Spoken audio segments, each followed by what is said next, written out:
Welcome back, brothers and sisters. I am Braden. This guy over here is Tim, and thank you for watching The Second Legacy. Today, we have an interesting one. We're going to dive into a lot of things that are very high priority on our nation's eye right now. Like, how can we prevent terrible tragedies from happening? That's what we're going to dive into right now.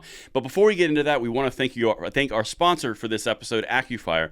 AccuFire has been a friend of the channel this month, and they make products that help you see a little bit better when you are planning and preparing to maybe defend yourself and make yourself a little bit more unencroachable, if you say. So thank you so much to AccuFire. Everything will be linked in the description box below if you want to see a reference. And I'm going to throw it right now over to Tim, and he is going to introduce our guest today. Hey, everybody. So today we have a special guest, Matt. And Matt is a friend of mine. He goes back many years, our friendship, that is. And he's a retired sheriff's deputy from Sacramento, California. So he has a unique perspective about things related to gun control, because he lived in one of the states that has probably the most restrictive gun control out there. He's also one of the founding members of 2A Cops, which is a YouTube channel. And we invite you guys to swing by and check it out because, yes, Matt is staunchly pro 2A. He's also worked in the firearms industry for many years as well, writing articles and things like that. So, Matt, thanks for joining us, my friend. Thanks for having me on. So today, Braden, why don't you start us off and kind of guide the conversation, because you know me, I'll get off in the weeds, and I have a rant brewing, I think. Maybe. We'll see. Oh no. I checked the Doppler, and there is a Tim rant coming. I know it 100%. My only prayer to God is we don't have to edit it all out. Anyway, so basically what we're going to talk about today is obviously the tragedies that are occurring in our nation. We have a lot of things that are occurring where terrible people are doing terrible things with things that are inanimate objects. Let's unveil that a little bit. We have a firearms right in this country. We have a Second Amendment. It is protected. We have that ability to arm ourselves. Now, when criminals come along and use those rights and those privileges in an improper way, that doesn't necessarily mean that we should just get rid of the rights for the entire thing. You can think of multiple examples. Alcohol is a really great example. Doesn't work out. Just because someone drunk drives doesn't mean that alcohol is bad for the entire population.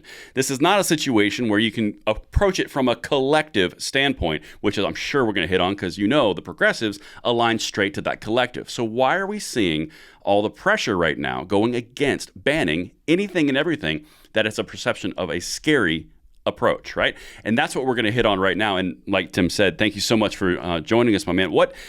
From what your perspective and what you're seeing here, you've already seen this before, as Tim said, in California, they already have all the gun control. They already have the bans. Is this something that even has a potential of working if it wasn't an unconstitutional infringement? I would go with no. In my experience, I was a deputy, like Tim said, for 23 years for Sacramento County. Sacramento County is a very large population, a lot of crime. Arrested a lot of people over the years for shooting at people, shooting people, stuff like that. And in the 23 years I was a cop there, on 2 occasions, I arrested a person who legally purchased their firearm and then later used it in a crime. Every other person, most of the time they were prohibited persons. They were either on probation, parole. They were convicted felons. They got their firearms illegally because they can't buy them legally. Either that or they were minors. 12 to 18-year-old gangbangers had no problems getting guns.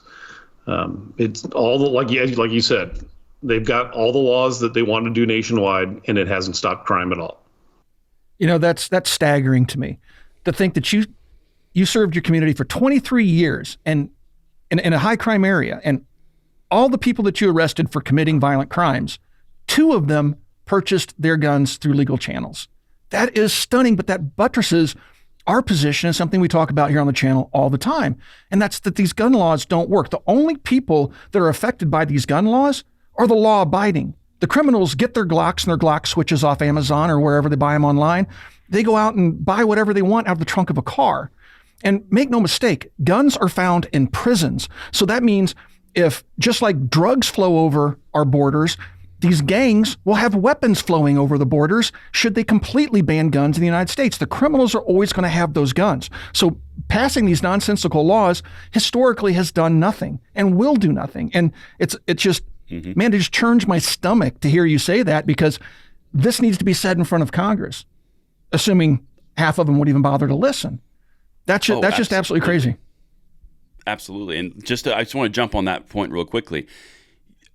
You're talking about actual real life applicable data, personal experience from an officer in California where these gun laws exist, and they don't work. They don't work anywhere they're tried. There's a reason that all the gun control regimes in the blue states still have problems with crime.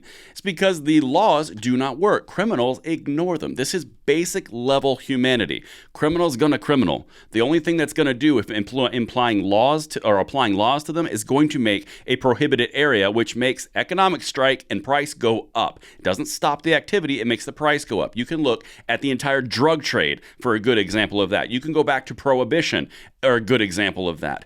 Anytime you try to legislate morality, it's not going to work. The big thing here is, and this is one of my little irks in life, they don't have any data to stand on. Any data that they point to is a far left, complete echo chamber of data. And they say, look, it works here. And then you can easily dismiss it. Easily. We've done it multiple times on this channel. But to hear real world application, that's powerful. I agree. Let's put it in front of Congress. Well, here's another thing. And Matt, you said something in our pre-show conversation about the lack of charging in your former jurisdiction. So you would bring people in that literally just got done firing a gun out the window at an innocent bystander, and then you would arrest them, take them before the prosecutor, and the prosecutor wouldn't bring charges because they just didn't feel like they could really convict. It seems to me that they're harder on prostitution than gangbanging, perhaps. I mean, what is your experience there? Why you mean prostitution wise? Yeah, I mean, yeah. Wow, man. No, let's talk about your experience with prostitution. I do want to hear more about, seriously, about the gangbanging and DAs not bringing charges against violent criminals. It just seems crazy to me. Like we were talking, twice in my career, I witnessed a drive-by, like literally down, a couple blocks down the street, I could see the muzzle flashes. I follow the car. We do a stop, felony stop, pull everybody out, find the gun, find the shell casings, and arrest them. Twice that happened. Actually, the first time I didn't see it, I heard it. I was down the street. The call came out, the description of the vehicle, and then the car drove right by me while they were broadcasting the description of the vehicle. So I didn't see that one happen, but the other one I did see happen. Both of them had multiple occupants in the vehicle. They were gang related, both of them. One of them was a stolen gun. One of them was one of the two times the gun was legally purchased. That gun was in the car, as was the gun owner in the car. And twice the DA did not file any charges on anybody. The one that happened where it was a stolen gun, 2 weeks later, one of my beat partners arrested the same guy in another car with another stolen gun, and they again did not file charges. And it was very common, at least in my experience. And I'm not knocking the DAs; they were conservative DAs, considering it's California. But they were just overwhelmed with cases. So unless it was a slam dunk case, it didn't go to trial.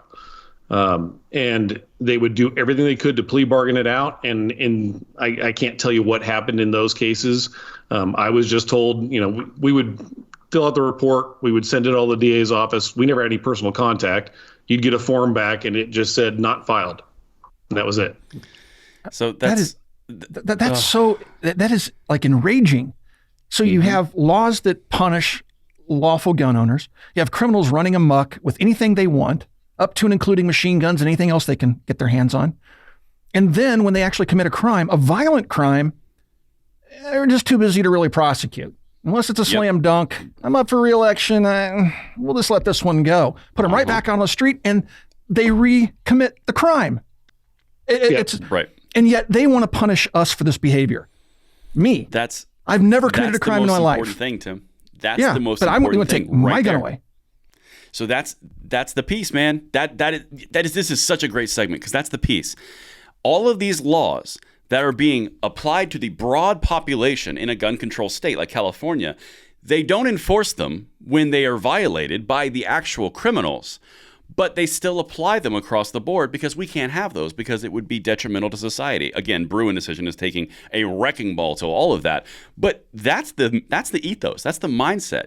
And one thing I want to set up camp on for a second, somewhere out there, someone's watching this that does not align to gun rights, and that's perfectly fine. But they're saying, see, they bought the gun legally. Those 2 instances in the 23 years, they bought the gun legally.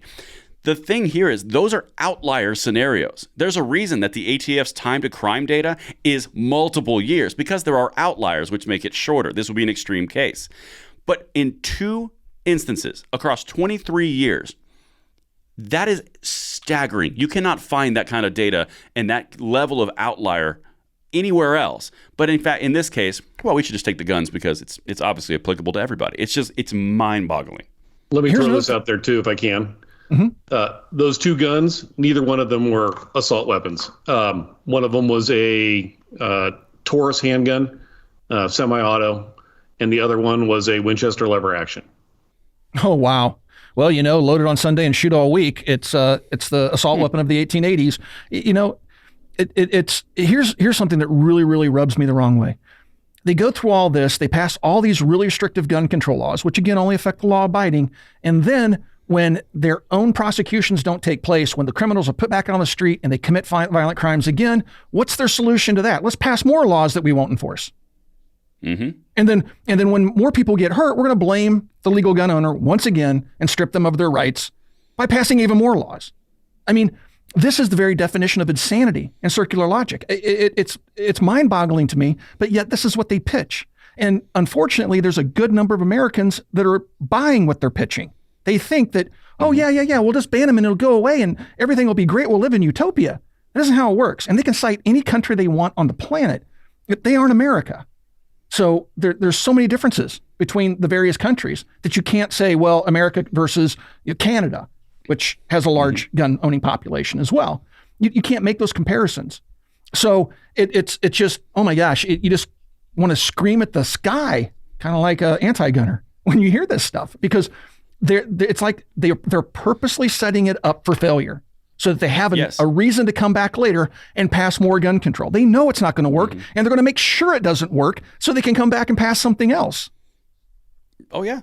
In the financial world, that's called a death cycle. One thing happens to another, it perpetuates itself and continues on its way downward. This is the entire model. Well, we can't get gun control all the way, but this little incremental gun control, that'll do it. And then that doesn't, gun control didn't, it's not, we didn't go far enough. Instead of saying it just doesn't work, this time it doesn't work. And the scary part about this is, and this is a little bit off of the pure two-way point, this is the exact same approach that the left takes with socialism, with communism. Sure, 100 million people died in the 20th century because of this regime and this ideology, but they just didn't do it right. We'll do it better this time. We'll be better socialists this time.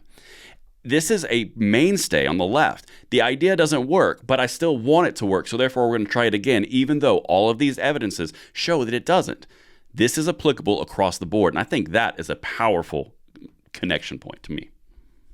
So, Matt, in your experience, what was the best way to deal with violent criminals in California? What could you guys do to try to get control of the situation? If you didn't have the real support of the system, what could you guys do, or what would you recommend that might have actually made an impactful difference in the positive? So when I got hired, it was the mid to late 90s. And that was when 3 strikes laws went into effect almost everywhere. There was gang enhancements. There was enhancements for using a gun in a gang-related crime, in a drug-related crime. And at the time, if you look at the nation's violent crime history, it peaked in the 90s, and it's slowly gone down since then. And it was because of all those laws that locked people up for longer periods of time. The 70s, we started getting soft on crime, and through the 80s, and they just weren't locking people up. People that were out there committing the violent crime, they were just getting a slap on the wrist, sent back out on the streets. In the 90s, they'd finally had enough. They started passing all those laws. They started locking people up for a longer period of time.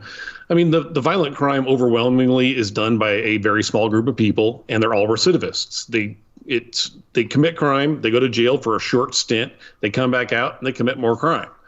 If you look at what's happening to the criminal justice system now, longer sentences are racist, everything is racist.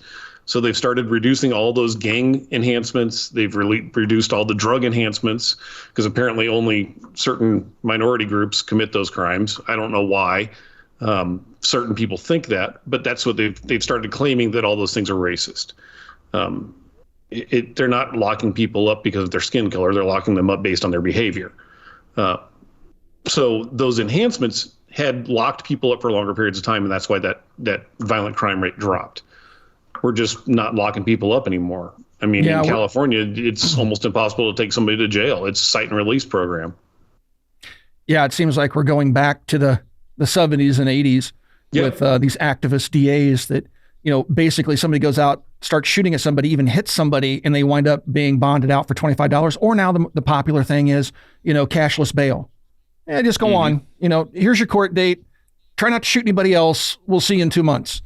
I mean, that works out really well. And some of the other crazy ideas in the age of defund police was, taking unarmed park rangers and sending them into crime-ridden areas to manage crime, but do it in a nice way so nobody gets upset, right? I mean, I'm sure that would work out great. I don't know if it ever got implemented anywhere, but I couldn't imagine anybody volunteering for that duty. Like, you're going to go in over here where we have a lot of gangland crime, and we're not going to give you a gun, but we need you to go in there and get these criminals out and talk to them nice, and then try to convince them that what they're doing is bad for society. It's just absolute lunacy. And I would imagine these criminals see such actions as a sign of weakness, therefore it emboldens them, and that's why we're seeing a rise in crime again in our major cities. Yeah, and they don't face punishment either. I mean, you're right. There's no immediate issues because they're being treated with kid gloves on the street. And then when they actually do something bad, screw up, get caught, nothing's happening to them. It's ridiculous. Yeah, I wish I knew the answers there. I know that, most recently with the tragedy that took place in Nashville, the aggressor, let's call them, they picked a soft target. They had targeted originally a school that had an armed resource officer, and they decided that was too risky, so they took the soft target. And this is a common theme. This is why people go to theaters. This is why people go to schools. This is why people go to gun-free zones to carry out their acts of violence, because they think that they can get away with it for at least a longer period of time, even if they're suicidal. They don't plan on making it out. So they want to be able to do whatever it is they're going to do. And there's all sorts of places that are protected by the government that are fertile grounds for them to go do it in. And when are we going to realize that we need to stop doing that? What happened after 9/11? We armed pilots. What hasn't happened since 9/11? So, that's such a great example. It's insanity. And these gun grabbers will not stop with their constant cries for banning everything. Now it's the AR-15. Listen to this. There are less than 500 uses every year in the United States of a rifle of any type being used in a crime. Now, if you distill that down further, the FBI doesn't really distinguish this, at least I've not been able to find the numbers, but it would have to be well less than 100 misuses of firearms are of the AR-15 type. So literally we're talking about a statistical zero. All this pearl clutching over a gun that they want to ban, the AR-15, and it's a statistical zero when it comes to being used in crime. And the unfortunate reality is you're always going to find bad people in society. There's always going to be murderers. There's always going to be rapists. There are always going to be bad people. And to focus on something so narrowly like the AR-15, which, I mean, more people get beaten to death with hands and feet, according to the FBI, than are killed with a rifle of any type every year. Yet they're going to focus on the AR-15. And it's all grandstanding. It's all intended to elicit an emotional response to get people that don't know anything about firearms going, yeah, they shouldn't have those weapons of war. Assault weapon isn't descriptive enough. Now it's weapon of war. We can't have those. It's like, no, what you're trying to ban are just self-loading rifles. It's just, oh my gosh. I could go on and on. Even if you were to ban every firearm, it would make the schools even safer. Yep. Until they start hardening the targets and make it harder for the attackers to get into schools, you're not like we already said, criminals get their guns. It doesn't matter if they're legal or not. Whether guns are banned completely in the United States, there's 400 million firearms in the United States. Those guns aren't going anywhere. The criminals are going to be able to find firearms. So banning them is just going to prevent sale of new firearms, which we already talked about. Criminals aren't buying. In this case, this person did buy their firearms legally. But the majority of school shootings that are undertaken by school students, they can't buy their firearms legally. They're getting them somehow illegally. So it's not going to solve any problems. Banning, you're right. Banning specifically the AR-15 is not going to solve anything. This is what I find so crazy about this constant renewed call for an assault weapons ban. And I'm doing the air quotes virtually, but because somebody always say in the comments, it's not an assault weapon. We know. So anyway, one of the things that's absolutely crazy about all of this is you have Joe Biden out there saying, I beat the NRA in 1994. You didn't do squat, Joe. You were just occupying an office. You didn't do anything. I beat the NRA and I got the assault weapons ban in 1994 passed. And you didn't do anything, first of all. But secondly, what did that accomplish? Because Columbine happened right in the middle of your ban that you think that you passed, which you didn't. So we have hard evidence. We had 10 years of an assault weapons ban under Bill Clinton. At least he signed it into law. And we did a study. The government did a study at the end of that assault weapons ban. And what did they determine? Didn't change anything. They couldn't find any indication that it affected crime one way or the other. It didn't do anything except deny Americans access to their Second Amendment rights. And but the anti-gunners have spun that, done their own studies, and now say, it was the most impressive law ever. It basically had no crime for 10 years. Revisionist history, utter lie and fabrication. Just repeat it. Just repeat it as many times as you want. It'll become true. Just stand outside and yell at the sky, and it'll eventually come true. All right. Exactly right.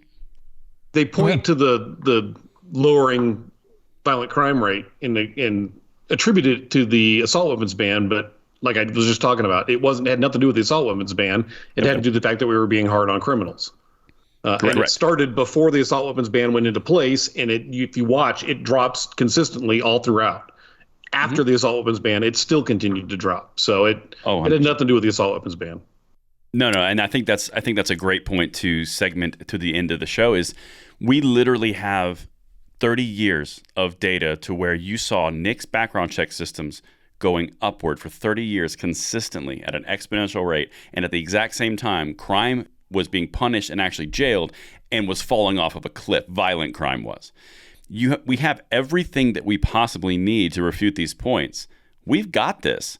But we have to know these points, and that's the entire point of our channel right here. Absolutely. Well, Matt, I want to thank you for joining us today, my friend. It was interesting having your perspective. If you guys would like to take part in our live call-in show, there will be a link to a document, a Google document, in the video description below.